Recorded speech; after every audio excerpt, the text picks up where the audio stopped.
clase, ¿verdad? Y como les dije, capítulo 5, aplicaciones de las leyes de Newton. No tiene nada nuevo. O sea, son cosas que ya hemos visto. De hecho, voy a ir de nuevo al libro, solo para que miremos los nombres de las secciones. La primera sección se llama Empleo de la primera ley de Newton, partículas en equilibrio. Entonces, ¿a qué se refiere esto, verdad? Vamos a trabajar o vamos a usar la primera ley de Newton para resolver para alguna fuerza que yo ocupe en algún ejercicio. Y dice partículas en equilibrio. ¿Por qué?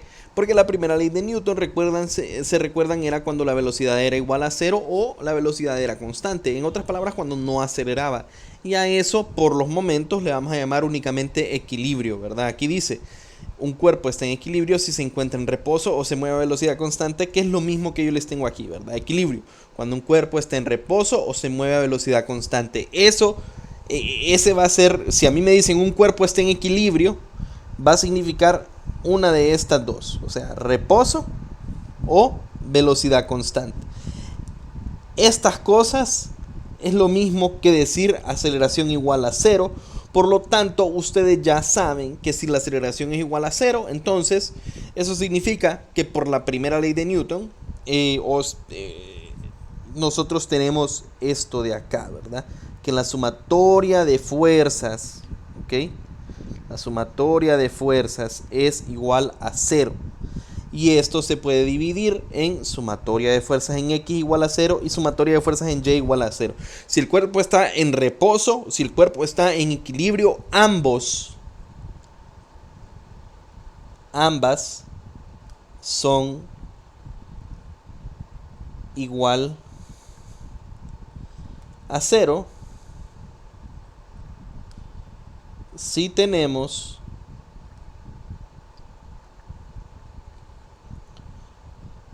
un sistema en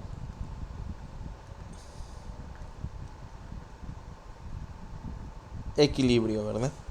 Ambas van a ser igual a 0, tanto la sumatoria de fuerzas en X como la sumatoria de fuerzas en Y, si estamos en equilibrio. Y por ahí vamos a dejarlo nosotros a lo que se refieren con equilibrio. Más adelante en el curso, en la tercera unidad, vamos a ver equilibrio rotacional y equilibrio traslacional. Y en general, las dos combinadas, equilibrio estático, ¿verdad? Pero por los momentos simplemente sabemos si un cuerpo está en equilibrio, está en reposo o a velocidad constante, lo que significa que la sumatoria de fuerzas en todas las direcciones que se nos puedan ocurrir tiene que ser igual a cero, ¿verdad?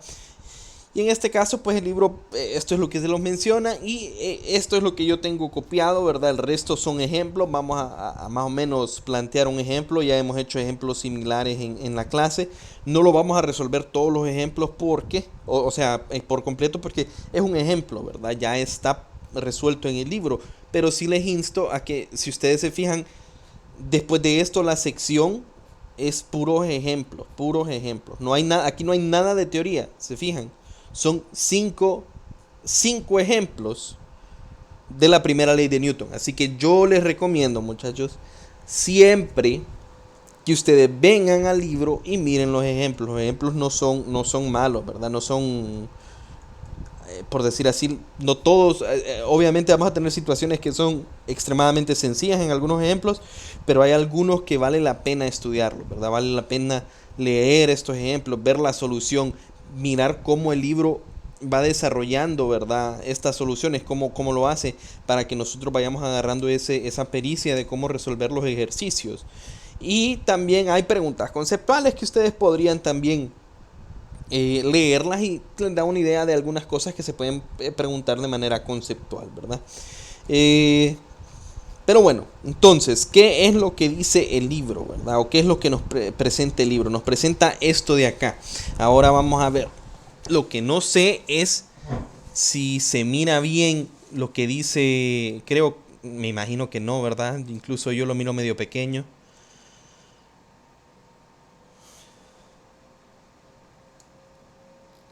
Vamos a hacer esto para abajo.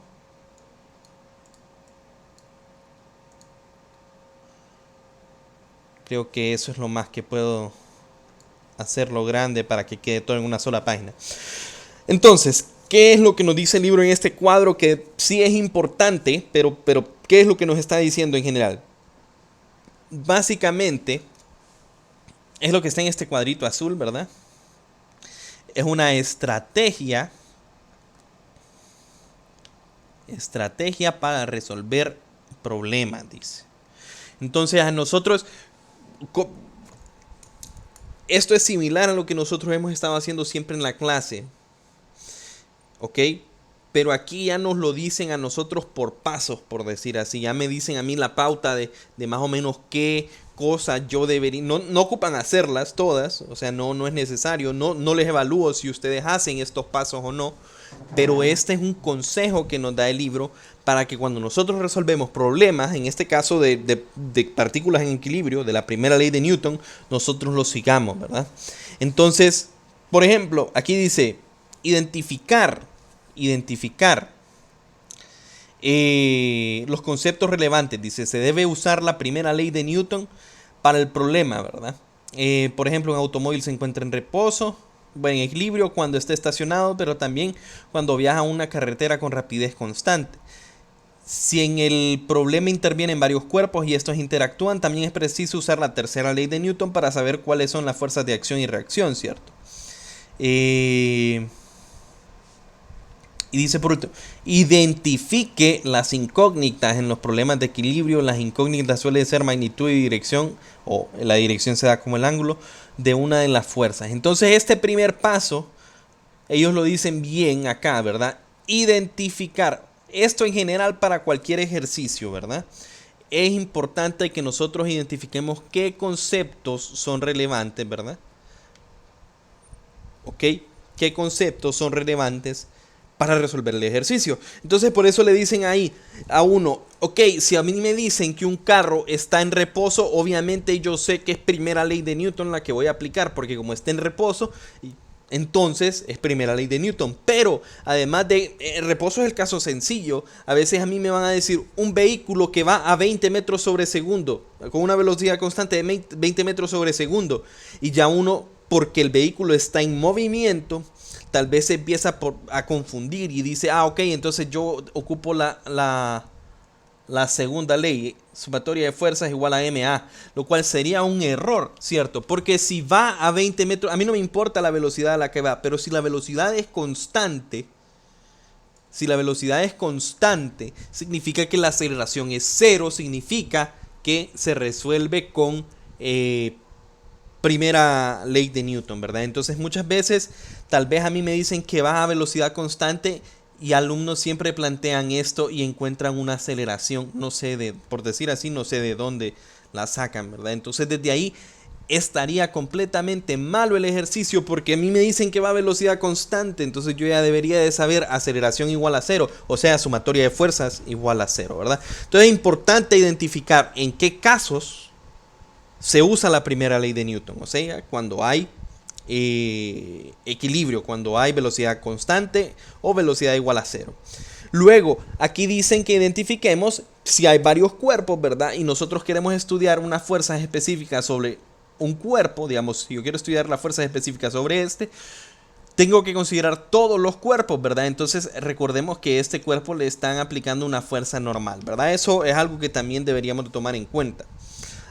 Y por último, me dice que identifique, y esto creo que es muy importante, las incógnitas. Y eso es algo que, aunque no, tal vez no lo he dicho, pero siempre que resuelvo un ejercicio, yo pregunto, ¿verdad? ¿Qué es lo que quiero encontrar? Incluso cuando yo planteo una ecuación, yo le voy marcando, esto lo tengo, esto no lo tengo, esto es lo que, y yo le pongo así, esto es lo que quiero encontrar. Entonces ahí estoy identificando yo qué cosa es la que me está pidiendo el ejercicio. Saber qué es lo que me está pidiendo el ejercicio es muy importante, ¿verdad? Porque de esa manera pues yo voy a dar la respuesta o reportar la respuesta de buena manera. Es como les dije ayer, es diferente que a mí me pidan la magnitud de la aceleración a que me pidan la aceleración, porque la respuesta se reporta de manera distinta. Y aquí creo yo que le falta, además de esto, las incógnitas. Yo le podría agregar, aunque no sé si eso lo dicen después, y los datos relevantes.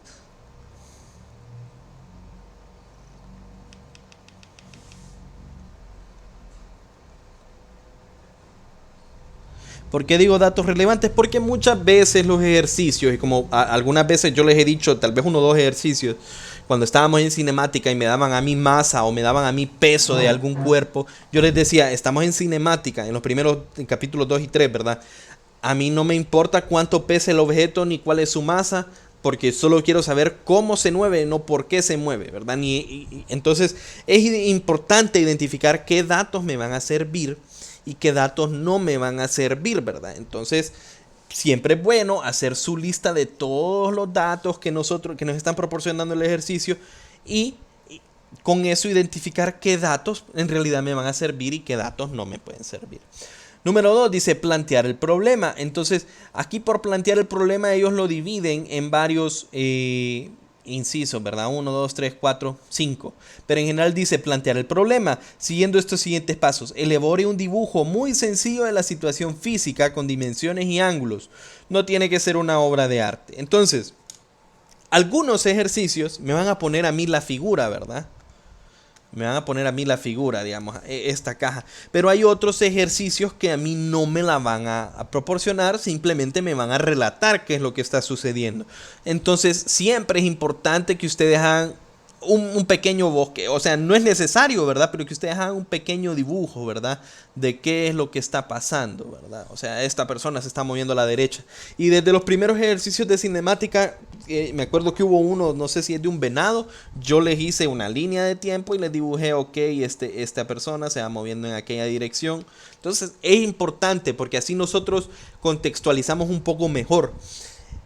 Una vez que nosotros hemos hecho el dibujo, dice que para cada cuerpo en equilibrio, ¿ok? En este caso dice equilibrio porque estamos hablando de la primera ley, ¿verdad? Pero para cada cuerpo en general, nosotros vamos a hacer el diagrama de cuerpo libre. Entonces dice, para cada cuerpo en equilibrio, dibuje un diagrama de equilibrio, diagrama de cuerpo libre. Dibuje un diagrama de cuerpo libre. Por ahora consideremos el cuerpo como partícula, que es lo que les he dicho yo, que en los diagramas de cuerpo libre vamos a considerar que los cuerpos están ubicados en el origen, ¿verdad? Como una partícula.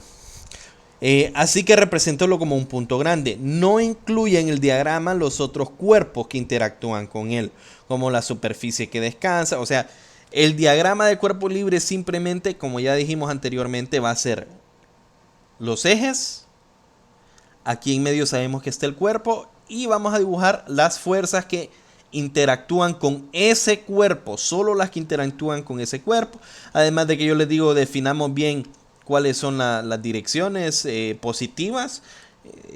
Las puse así porque podemos ponerlas como nosotros queramos. Identifiquen a dónde va la aceleración, ¿verdad? Entonces esos detalles siempre recuérdenlos para los diagramas de cuerpo libre. Estas cosas las voy a ir borrando, ¿verdad? Porque no tengo espacio, o sea, no son muy importantes, ¿verdad? Pero es simplemente para que vayan teniendo una idea de qué se refiere, ¿verdad? El libro. Luego dice, pregúntese ahora, bueno, esto es esto mismo, ¿verdad? Pregúntese ahora qué interactúa con el cuerpo, tocándolo o de alguna forma. En el diagrama de cuerpo libre dibuje un vector de fuerza para cada interacción, identifique cada fuerza con el símbolo que represente su magnitud. Si conoce el ángulo de la fuerza, dibújelo con exactitud e identifíquelo. Incluye el peso. Si hay una superficie en contacto, incluimos la normal. Entonces, todo lo que si hay un acuerdo a una tensión, ¿verdad? Entonces, todo lo que yo les he venido diciendo en el capítulo anterior, ¿ok? Que siempre que tengamos un cuerpo, este cuerpo va a tener un peso y el peso siempre va directamente hacia abajo. Que siempre que haya contacto con una superficie, ya sea con un piso o con otro objeto, entonces eso implica que hay una fuerza normal sobre el cuerpo que es perpendicular a la superficie, ¿verdad? Y eso no nos lo va a decir el ejercicio, no nos lo va a recordar, pero tenemos que recordarlo nosotros e identificarlo en el diagrama de cuerpo libre. Y si hay tensiones también, dibujamos la fuerza a lo largo de ya sea de la cuerda o de lo que sea que estamos estudiando, ¿verdad? Otro detalle que yo les dije, en el diagrama de cuerpo libre no muestra las fuerzas que el cuerpo en cuestión ejerce.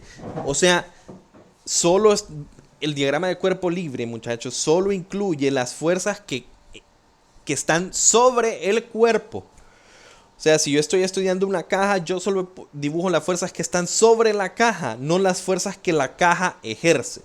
¿Ok? Solo las fuerzas que están actuando sobre la caja. Y número 5, que también ya se los mencioné, elija sus ejes de coordenadas e incluyanlos en el diagrama de cuerpo libre, ¿verdad? O sea, nosotros ponemos X, Y, dibujamos a dónde está positivo en cada uno de los dos. Y yo les dije, ok, dibujen también la aceleración, la dirección de la aceleración, para que sea más fácil para nosotros identificar cuál es la dirección positiva, ¿verdad? Y luego dice la solución. Una vez que yo ya sé cuáles conceptos voy a plantear, que yo ya tengo mi diagrama, nosotros lo que tenemos que hacer es básicamente plantear la fórmula. Si hay alguna fuerza que tiene una diagonal, descomponerlas por componentes. Encontrar cuáles son esas componentes, ¿verdad? Que ya les he dicho que es con el triangulito. Luego, en este caso, igualamos a 0 porque es equilibrio. Si hay algo que yo pueda resolver con la tercera ley de Newton, lo resuelvo. Y luego resolvemos el sistema de ecuaciones, ¿verdad? Y dice que nos aseguremos que tengamos el mismo número de ecuaciones como de incógnitas, ¿verdad? Que es algo que también les he dicho. Si yo tengo dos incógnitas y una ecuación, imposible que resuelva, ocupa una nueva ecuación. Y por último, dice evaluar la respuesta. Entonces, aquí evaluar la respuesta es, llegamos a una, si la respuesta es simbólica, nosotros siempre podemos analizar que las unidades tengan sentido, ¿verdad? Que ya lo he hecho con ustedes. Y si llegamos a una respuesta numérica, pues hay formas de determinar. Cuando yo les he dicho, esto no me dice que el ejercicio está bueno, pero por lo menos me asegura que no está, por decir así, tan malo, ¿verdad? Como cuando encontramos un tiempo en cinemática y el tiempo a mí me dio negativo, entonces ahí desde ahí yo ya debería saber, no, el tiempo no me puede dar negativo, ¿verdad? Esto está malo, debería de pensar. Y esos pequeños detalles siempre evaluarlos, no simplemente confiarnos en que llegamos a una respuesta numérica y dejo la respuesta yo ahí, ¿verdad? Es como que digamos, a mí me digan que encuentre la longitud de alguna forma, que un ejercicio me diga que encuentre la longitud de una, ¿de qué puedo decir? Una altura, digamos, la altura de una pelota, y a mí me da 10.000 metros, obviamente el 10.000 metros es un error, ¿verdad? ¿Cómo va a existir una pelota de 10.000 metros? Entonces, cosas así, ustedes siempre la pueden evaluar un poco, ¿verdad? Y pensar, este número está algo raro, mejor consulto, a ver si cometí un error, o reviso mi procedimiento, reviso mi calculadora. Eso es básicamente los tips que nos da el libro, ¿verdad? Y luego nos pone a nosotros, pues, una serie de 5 ejemplos, ¿verdad? Yo el que incluí acá es el 5.4. Entonces dice: un automóvil de peso W descansa sobre una rampa sujeta a un remolque. Solo un cable unido al automóvil evita que baje la rampa. Lo que está diciendo ahí es: no hay fricción, ¿ok? Lo único que, si no estuviera esta cuerda y como no hay fricción, no importa que yo tenga puestos los frenos, ¿verdad? Si no hay fricción, el carro se va a deslizar. Pero entonces me están diciendo, únicamente la cuerda evita que baje por esta rampa. Están diciéndome, no hay fricción. Es una forma de decirme, no hay fricción. Solo esta fuerza evita que el carro baje. Aquí dice: los frenos y la transmisión del vehículo están dice que están desactivados, pero aunque estuvieran, se deslizaría si no hay fricción, ¿verdad? Y me dicen a mí: calcula la tensión en el cable y la fuerza que la rampa ejerce sobre los neumáticos. Entonces, primero que todo, cuando dicen descansa sobre una rampa, a mí técnicamente, y por la situación, yo sé que está en reposo. Entonces ahí deberíamos de identificar, como está en reposo, yo sé que la sumatoria de fuerzas es igual a 0. Es una cuestión de equilibrio. Y luego, ¿qué es lo que podríamos hacer? Si no estuviese este dibujo, nosotros tendríamos que dibujarlo, pero como ya está, pues ya lo tenemos, cheque, no hay problema. Y nosotros tenemos que hacer nuestro diagrama de cuerpo libre. Yo defino X acá y Y por acá, que eso sería lo mismo que tener acá, ¿verdad? X, Y. Luego vengo yo, dibujo todas las fuerzas a partir del centro. Entonces la tensión está hacia la derecha en X, ¿ok? Visto acá. Esta sería la tensión. La normal es perpendicular a la superficie, justo en, o sea, paralela a Y, ¿verdad? Entonces la normal es acá. El peso es, este es el eje X. Bueno, este es el tercer cuadrante, si ustedes se fijan, me parece que esta es la mejor forma de decirlo. Entonces, yo sé que el peso recae en el tercer cuadrante y recuerden que lo que habíamos hablado anteriormente, el ángulo entre el eje y el vector de peso, o sea, entre el eje y el vector de peso, este ángulo siempre, siempre, siempre va a ser igual al ángulo de la rampa, ¿verdad? Entonces esto yo aquí lo pongo alfa y este es W. Entonces el ángulo, lo voy a repetir acá, ¿verdad? Entre W y el eje Y siempre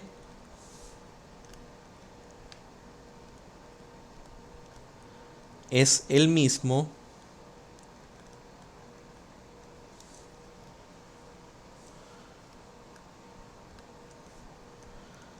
de la rampa.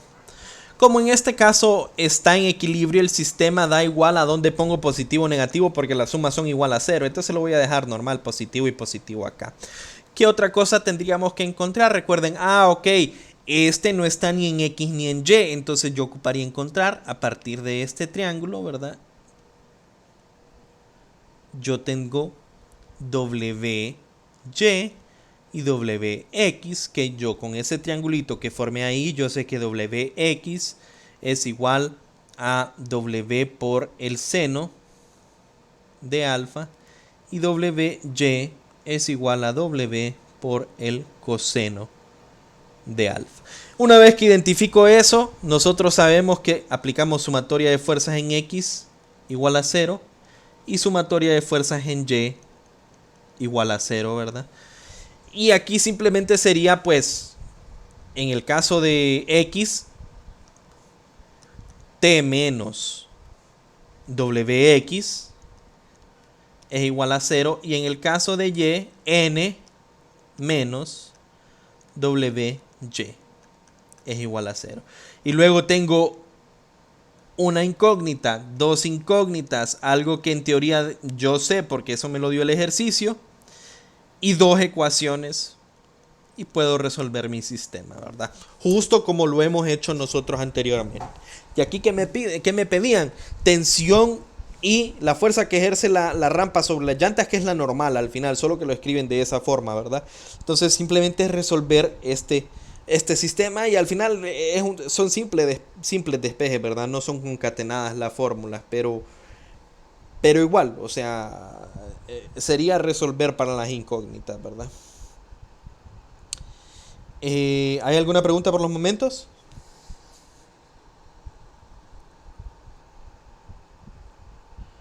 Ok. ¿Qué pasa en el caso alterno? Vamos a ir de nuevo al libro, ¿verdad? El caso alterno es la sección 5.2. Dice, ahora podemos realizar problemas de dinámica donde aplicaremos la segunda ley de Newton a cuerpos sobre los cuales la fuerza neta no es cero. Tales cuerpos no están en equilibrio, es decir, tienen aceleración. La fuerza neta es igual a la masa multiplicada por la aceleración. Entonces, básicamente aquí lo que nos dice el libro es, si el cuerpo no está en equilibrio, y recuerden, por no estar en equilibrio significa si el cuerpo está acelerando,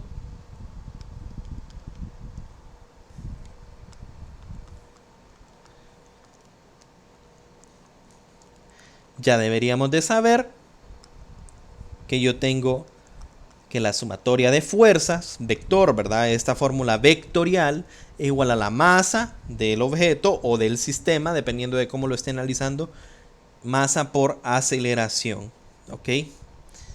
Y recordemos que esta también se puede dividir en sumatoria de fuerzas en X y sumatoria de fuerzas en Y igual a masa por aceleración en X, ¿ok?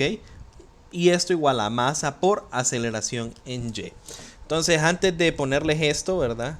Que al final esto no lo vamos a usar para nada. Solo lo tengo ahí para mencionar algo. Ok. Yo lo planteo así, ¿verdad? Como sumatoria de fuerzas en X igual a masa por aceleración y sumatoria de fuerzas en Y es igual a masa por aceleración. Pero no necesariamente los dos van a ser, o sea, no necesariamente van a existir ambas componentes, ¿verdad? Por ejemplo, ¿qué pasa con una caja que se mueve en esta dirección? Y a mí me dicen que se le está aplicando, que la única fuerza que se le está aplicando es esta fuerza F, ¿verdad? Entonces, si nosotros hacemos el diagrama de cuerpo libre, y yo tengo acá, yo tendría el peso de la caja, la fuerza normal, y hacia la derecha la fuerza F. Y cuando yo hago sumatoria de fuerzas en X, esto me da igual a masa por aceleración en X. O sea, sumatoria de fuerzas en X es simplemente F igual a masa por, la puedo dejar a sub X o llamar a simplemente. Eso ahorita no importa. Ahora, ¿qué pasa en el caso de Y? Si yo les pregunto, ¿el cuerpo se mueve en esta dirección? ¿Hacia arriba o hacia abajo? ¿Cuál es la respuesta? No. La respuesta es que no, ¿verdad? Entonces yo vuelvo a plantear sumatoria de fuerzas en Y es igual a masa por aceleración en Y, pero yo estoy identificando que en este caso, en este sistema, en Y no hay aceleración, porque no se está moviendo hacia arriba ni hacia abajo, ¿verdad? Entonces yo ya identifiqué que esto es igual a 0, o sea que aunque el cuerpo, o sea, vectorialmente, esta fórmula siempre aplica, ¿ok? Siempre aplica. Pero estos planteamientos, una de las dos me puede dar igual a 0, ¿verdad? Como en este caso, que quedaría pues que la normal menos el peso es igual a 0. Es posible, siempre es posible, ¿verdad? Si el cuerpo, aunque el cuerpo esté acelerando, igual nosotros siempre vamos a procurar hacerlo de tal forma, ¿verdad? De que la aceleración quede directamente en uno de los ejes. ¿Para qué? Para que así solo una fórmula trae la aceleración y la otra es más fácil. La otra sumatoria de fuerzas es más fácil de resolver. Y esa en realidad es la razón por la cual cuando nosotros tenemos un sistema en un plano inclinado, ¿ok? Por eso nosotros utilizamos el sistema de esta forma. ¿Por qué? Porque si yo usara un sistema así, ¿qué pasaría? ¿Hacia dónde es la aceleración del cuerpo? El cuerpo, digamos, bajaría a lo largo de la pendiente, es en esta dirección. Y esta aceleración no está alineada ni en X ni en Y. Entonces al final esta aceleración tiene una componente X y una componente Y. Y yo tendría, pues, más, lo que hago es hacer más incógnitas si yo lo planteo así. Mientras que si yo lo planteo como ya hemos dicho, ¿verdad? Entonces la aceleración va directamente en X y la aceleración en Y termina siendo 0, lo que significa que nos deshacemos de una incógnita, ¿verdad? Entonces esa es la razón por la cual nosotros usamos ese sistema de referencia girado, ¿verdad? Ese nuevo marco de referencia, ¿verdad?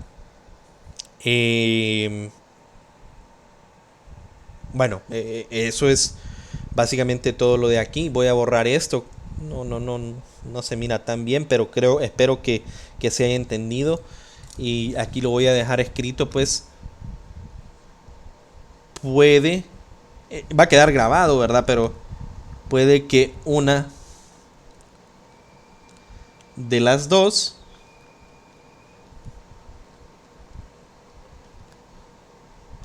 a X o a Y sea 0. Y de hecho, es preferible que una de las dos nosotros la hagamos 0 con una selección inteligente de marco de referencia, por lo que ya les dije anteriormente. Ok, entonces, ¿qué es lo que después me pone el libro? Y voy a volver al libro después de esto, ¿verdad? El libro, esto, si se fijan, es lo mismo, ¿verdad? Básicamente,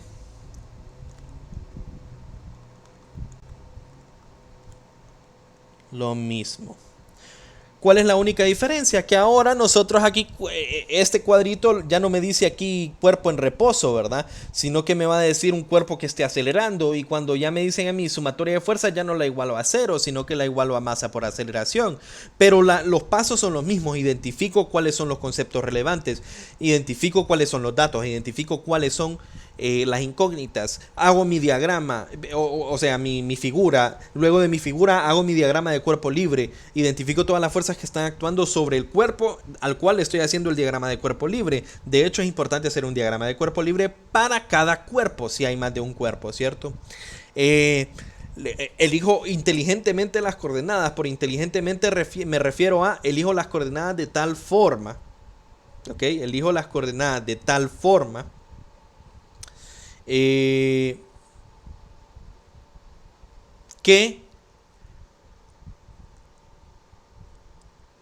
la aceleración me quede en la dirección positiva, ¿verdad?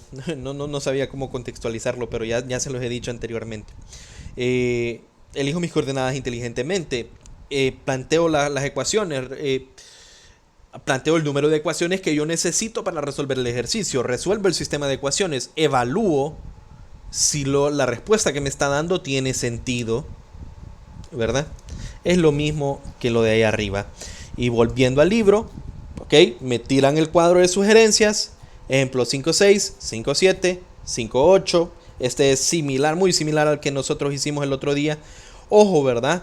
Fíjense bien que algunas veces los ejercicios a nosotros nos van a dar datos de velocidad y datos de distancia. Fíjense, aquí para encontrar la aceleración en este ejercicio primero utilizan algo del capítulo 2 y el capítulo 3, ¿verdad? Entonces no hay que olvidarse del capítulo 2 y el capítulo 3, ¿verdad? O sea, de cómo encontrar la aceleración a partir de cinemática. Ahorita me acabo de acordar de algo que me puse a pensar hoy, acerca de que me preguntaron por qué se suman estas dos aceleraciones o si van en la misma dirección. No es una explicación como tal, pero ya, vamos a ver si lo abordo más tarde, ¿verdad? Perdón, entonces, esto sigue, me dice peso e ingravidez aparente. Esto de acá, que no lo recordaba, no había abierto el libro el día de hoy en realidad.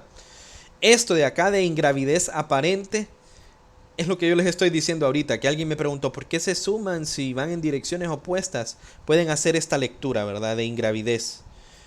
Y yo les voy a dar una explicación rápida acerca de qué se refiere eso de ingravidez, ¿verdad?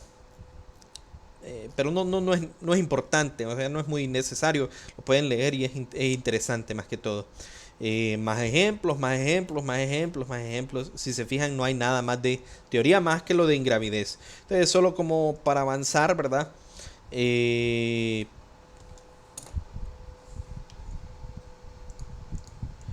nuevo hay un ejemplo, ¿verdad? Del libro. Les repito, todos los ejemplos ustedes los deben de leer, los leen, miran la solución. Es importante, ¿verdad? Aquí solo lo vamos a dejar planteado. Dice, en la figura tal, una masa M1 del deslizador se mueve sobre un riel que tiene un colchón de aire. De hecho, en la escuela de física existen este mecanismo, ¿verdad? Se tiene una bomba de aire, esa bomba de aire se inyecta acá.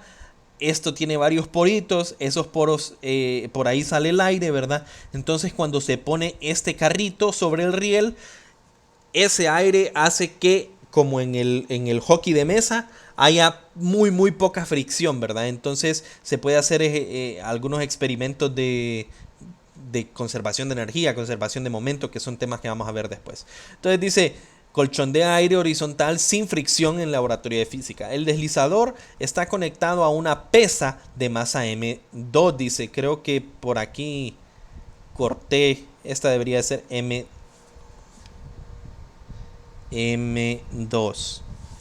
de masa M2, mediante una cuerda ligera, flexible e inextensible. Siempre me lo van a decir así. Ustedes pueden imaginarse si la cuerda no fuera una cuerda rígida y fuera extensible, la situación es un poco diferente, porque ¿qué pasa si mientras va girando el sistema la cuerda también se va estirando, verdad? Entonces el movimiento es un poco raro, pero nosotros no vamos a estudiar eso. Para nosotros las cuerdas siempre van a ser inextensibles, ¿verdad? ¿Qué pasa por una pequeña polea sin fricción? No hay fricción en la polea, no la consideramos por los momentos. Calcule la aceleración de cada cuerpo y la tensión de la cuerda. Eso es lo que me piden, aceleración de cada cuerpo y la tensión de la cuerda. Entonces, lo primero que hay que identificar en este ejercicio o en este ejemplo es lo siguiente, ¿verdad? ¿Ustedes creen que la aceleración de este cuerpo y la de este cuerpo van a ser diferentes o van a ser la misma?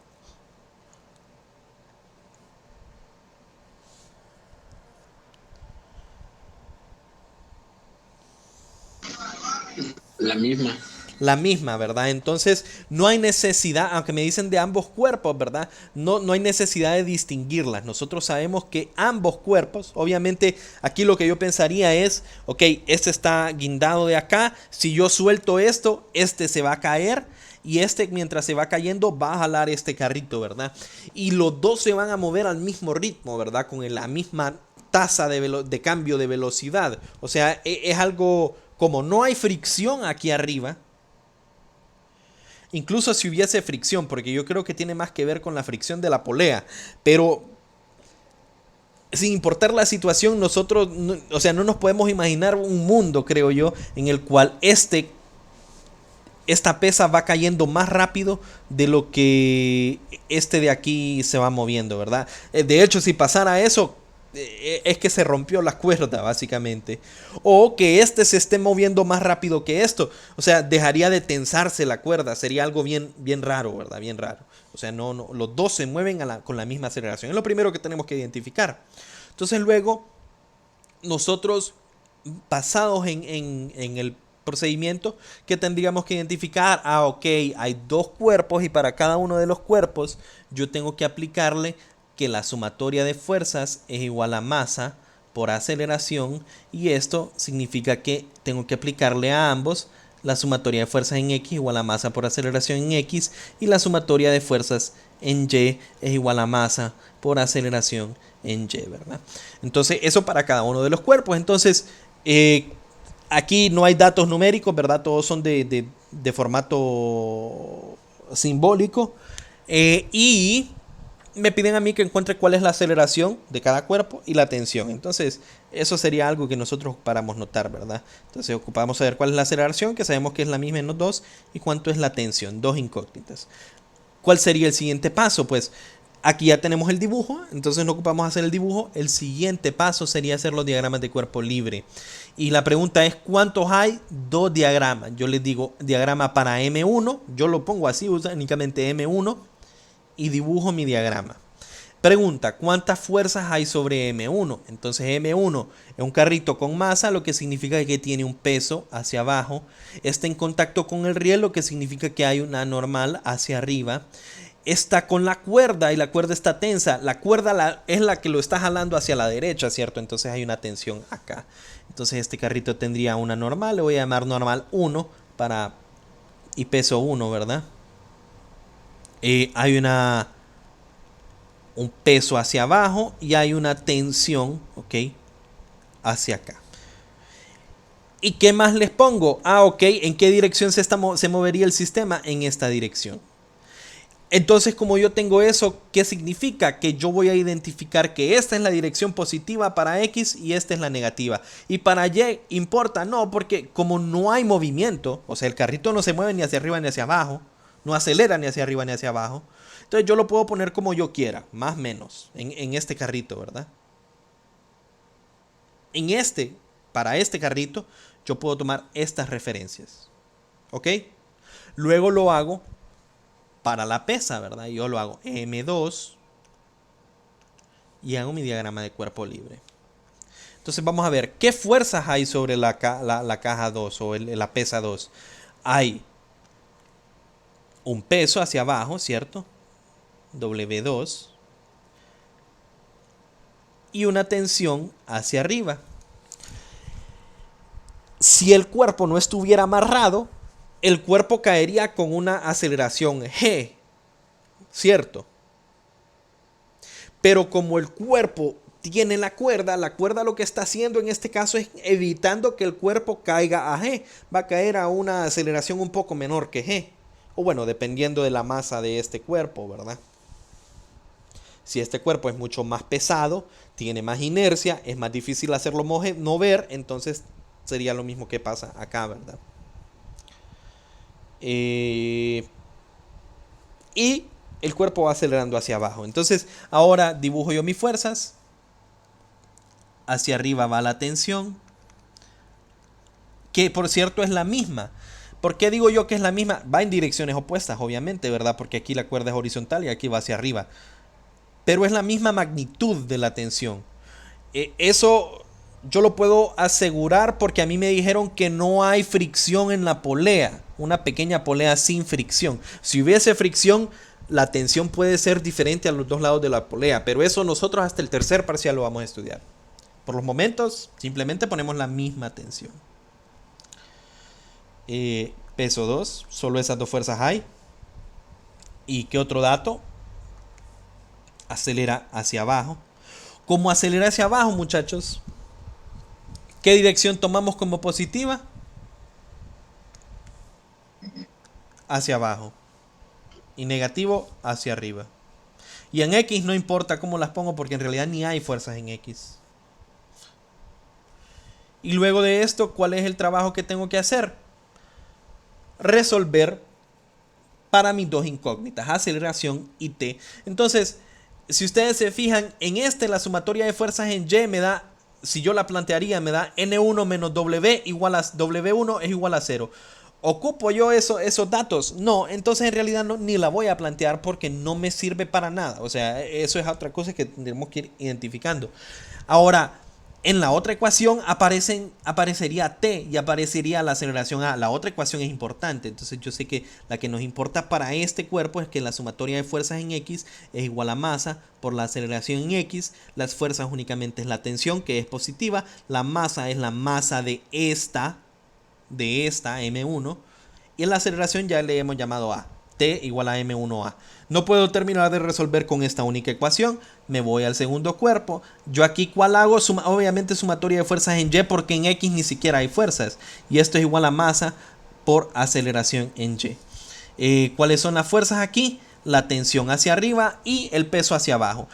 Abajo lo definí como positivo. Entonces es W2 menos la tensión. Y esto es igual a masa por aceleración, que le voy a dejar como A, porque A es la aceleración que va hacia abajo en la dirección positiva. ¿Ok? Y aquí tengo mi segunda ecuación. Este es M2, ¿verdad? Y si se fijan, tengo dos incógnitas. M1, el ejercicio me había dicho que lo tengo. W2 es M2 por G. T es otra incógnita. O sea que este sí lo tengo, el M2. Bueno.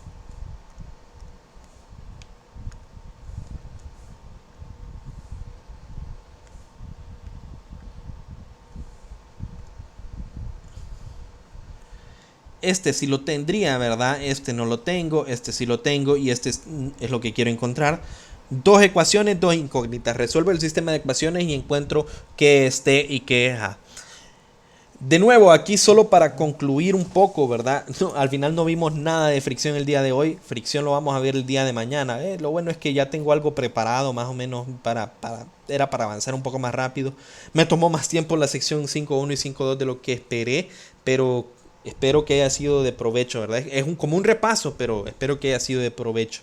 Aquí podemos ver de nuevo, y lo voy a poner en otro color, el por qué es importante. No porque es importante, sino porque recomiendo yo poner la dirección positiva siempre en la misma dirección de la aceleración. ¿Qué hubiese pasado, muchachos, si yo simplemente por costumbre yo digo, en arriba positivo, abajo negativo? Entonces, cuando nosotros hubiéramos planteado sumatoria fuerzas en Y igual a masa por aceleración en Y, yo hubiese dicho, ok, arriba era positivo T, menos abajo es negativo W2. ¿Y esto es igual a quién? Y a uno siempre se le olvida. Yo estoy casi seguro que si nosotros lo planteamos así, se nos va a olvidar que esto es masa por aceleración. Pero la aceleración aquí debería de ser menos A. ¿Por qué? Porque A es la aceleración que va hacia abajo. ¿Ok? Esta magnitud A va hacia abajo. Entonces, cuando yo la meto acá, tengo que identificar la dirección con el signo, ¿verdad? Y si yo había dicho que positivo es hacia arriba y esta aceleración va hacia abajo, entonces yo tendría que meterlo como menos A. Si yo hago esto, retomamos esto de acá. O sea, volvemos a esta misma expresión. Si me fijan, este negativo lo puedo pasar al otro lado y esto solo se dan vuelta, ¿verdad? Entonces es la misma expresión.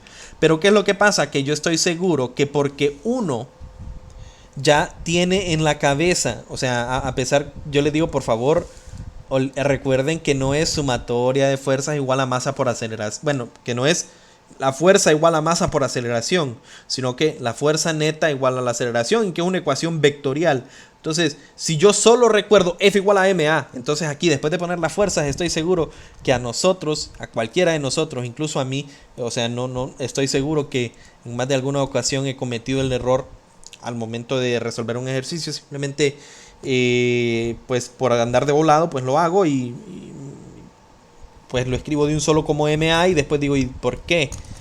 ¿Por qué tengo ese problema con los signos? No me quiere agarrar de nuevo esto. Es solo para ejemplificarles. Estoy casi seguro que ustedes podrían cometer este error. Y si se fijan, ese sistema de ecuaciones ya no sería el mismo, nos daría otros valores, ¿verdad? Entonces, esta A, así, esa A, lo que quiere decir es que el cuerpo está acelerando positivamente hacia arriba, y es algo que no está sucediendo, ¿verdad? Entonces, hay que tener cuidado siempre, ¿verdad? Y digo yo, ya sea si quieren usar siempre positivo arriba y negativo abajo, está bien, no tiene nada de malo. Pero recordar que entonces hay que evaluar el signo de la aceleración siempre.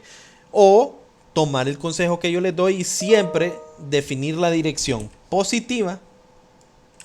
Definir la dirección positiva como la dirección en la cual está la aceleración, ¿verdad?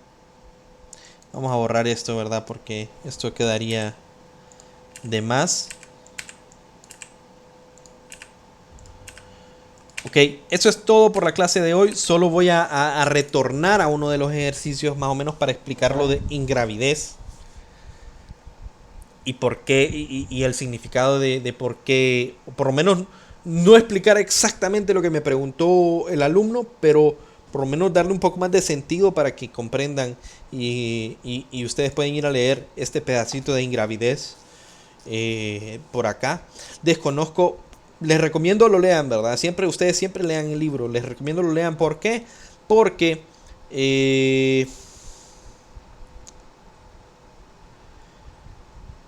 no sé si se los van a evaluar, o sea, el control de lectura es del capítulo, por cierto, el viernes hay un control de lectura, ustedes deberían de recordarlo, ya se los he dicho anteriormente. Y en el primer documento yo les dije que ese control de lectura era del capítulo 4 y 5. Pero bueno, alguien me preguntó el otro día, ley de movimiento era no, ¿verdad? Alguien me hizo una consulta acerca de, yo me fui únicamente porque ustedes no le pongan mente mucho a que o sea, porque si nosotros nos preguntamos, ¿por qué estamos sumando esta aceleración con esta aceleración? Lo dice uno. Si G va hacia abajo y la aceleración esta va hacia arriba. Al final es un efecto de qué es lo que el cuerpo que está dentro del ascensor siente. Y si el ascensor va acelerando hacia arriba, pero el cuerpo, podemos pensar nosotros, siempre está acelerando hacia abajo, entonces el efecto de la gravedad, entre comillas, lo siente más fuerte porque se va moviendo hacia arriba. Pero vamos a ver cuál es el caso contrario. Muchachos, imaginémonos que este es un ascensor y ocurre un accidente y se corta, ¿verdad? De donde sea que estaba la polea, se corta. Entonces, el ascensor, ¿ok? El ascensor caería, ¿cierto? ¿A cuánto? Caería a G. ¿Cierto? Entonces, imaginémonos que adentro del ascensor hay una persona. Y esa persona tiene una pelota. Y como dice, bueno, este accidente es muy trágico, entonces lo último que voy a hacer es un experimento.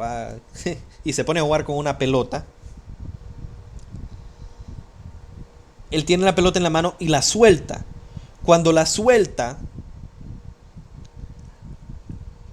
¿con qué aceleración cae la pelota, muchachos? Con G, caída libre, ¿cierto? También cae con G. Ahora, si yo les pregunto en esta situación, ¿qué es lo que pasaría para la persona que está aquí adentro? Él está observando aquí. Este no es un marco de referencia inercial, ¿cierto? ¿Por qué? Porque está acelerando. Entonces no se cumpliría la primera ley de Newton, ¿cierto? Entonces, aunque él deje caer la pelota, como el ascensor va cayendo a G y la pelota también va cayendo a G, lo que la persona va a ir viendo es que la pelota no cae. ¿Ok? Tanto la pelota como el ascensor van cayendo a la misma a la misma aceleración. Entonces él miraría, o sea, cuando él suelta la pelota, él miraría desde este marco de referencia, este de acá, él miraría que la pelota no cae, ¿cierto? Adentro del ascensor él miraría como que la pelota no cae. Entonces es ahí de donde, ok, si nosotros hiciéramos aquí una sumatoria de fuerzas para la pelota, la aceleración vista desde aquí adentro, ¿verdad? Vista desde aquí adentro, la aceleración de la pelota es 0, ¿cierto? Vista desde acá adentro. Entonces tiene más o menos una relación y eso es ingravidez, ¿verdad? O sea, esta pelota está en un marco de referencia que está cayendo a G, entonces ella va cayendo a G. Si alguien lo está viendo desde afuera, esa persona sí mira cómo la pelota va cayendo. Pero visto desde adentro del ascensor, esta persona no lo percibiría. Percibiría como que no hay gravedad en esto. Y de hecho, él también, ¿verdad? Si él no estuviese en contacto con el ascensor, entonces él también sentiría como que no hay gravedad. Y eso más que todo viene de... Bueno, aquí la explicación de esto. Ok, este está cayendo con G y este está cayendo con G, pero no significa que cuando nosotros planteamos sumatoria de fuerzas, no significa que eso se va a trasladar aquí con G más G. O sea, la pelota no está cayendo más rápido. Y visto desde este punto de vista, ¿verdad? La aceleración de hecho desde este punto de vista es 0, ¿verdad? Sería G menos G, ¿verdad? En todo caso, pero ustedes pueden leer más a fondo acerca de esto. Y el caso contrario sería si va subiendo el ascensor, entonces. Y eso es lo que pasaría en el caso de que se suman. O sea, imagínense el caso de la pelota. Si el ascensor va subiendo y esta persona deja caer la pelota, en teoría la pelota debería de caer a G. Pero como al mismo tiempo que la pelota va cayendo, el ascensor va subiendo, entonces la persona de adentro percibe como que la pelota cayó más rápido, ¿cierto? ¿Por qué? Porque al mismo tiempo que la pelota va bajando, el ascensor va subiendo. Y eso va, más o menos viene la explicación de por qué En este caso está en equilibrio, entonces no, o sea, la persona está en equilibrio, entonces en ese no hay mucho detalle, ¿verdad? Pero eh, y está en contacto con, no en equilibrio, la que me refiero es está en contacto con la superficie, entonces no se percibe de esa forma, pero más o menos por ahí va la explicación de por qué aquí, a pesar de que van en direcciones contrarias, se suman, ¿verdad? Sería algo relacionado más o menos con esto, ¿verdad? Claro está que para esta pelota o sea, no, nosotros miraríamos efectos raros como este, ¿verdad? A pesar de que solo hay una fuerza actuando sobre la pelota, una persona adentro del ascensor, lo que miraría es que la pelota está en reposo, lo cual diría, uy, no se respeta la primera ley de Newton, pero es cierto, no se respeta porque estamos en un marco de referencia, este ascensor que sería no inercial. Y ustedes pueden, como les repito, leer más de esto en esta sección, que es, bueno, no sección, en este pequeñito párrafo se llama peso e ingravidez aparente, ¿verdad? Aquí lo mencionan. Si se fijan aquí hay acerca de la normal, acerca de la báscula. Es exactamente la situación que me consultó su compañero y es más o menos lo que yo les intenté explicar con eso del ascensor, ¿verdad? De hecho, bueno, si el ascensor, solo como trivia, ¿verdad? Eso ya no es parte de la clase, pero la verdad, si el ascensor estuviese, esta es la Tierra, y el ascensor estuviese a una altura muy considerable, mientras va cayendo el ascensor, nosotros la pelota también miraríamos cómo se mueve, no solo hacia abajo, ¿verdad? O sea, no solo hacia la dirección de la Tierra, sino que lentamente, si el ascensor pensamos que es muy grande, también se va a mover hacia uno de los lados, ¿verdad? Eso recuerdo que lo vi en una clase de tópico de relatividad que llevé en la licenciatura, ¿verdad? Entonces, es muy interesante, ¿verdad? Todo depende del marco de referencia en el cual, y de la, sí, el marco de referencia y que nosotros estamos tomando, ¿verdad? Bueno, eso es todo por hoy, muchachos. Lastimosamente me extendí mucho, no pude ver la parte de fricción, pero mañana vamos a ver la parte de fricción. Y mañana mismo empezamos con ejercicios, ¿verdad? O sea, vamos a estudiar los dos tipos de fricción que vamos a ver en la clase y vamos a comenzar a resolver ejercicios de fricción. Creo que una media hora, 40 minutos de la teoría y algún ejercicio vamos a resolver mañana. Bueno, buenas noches.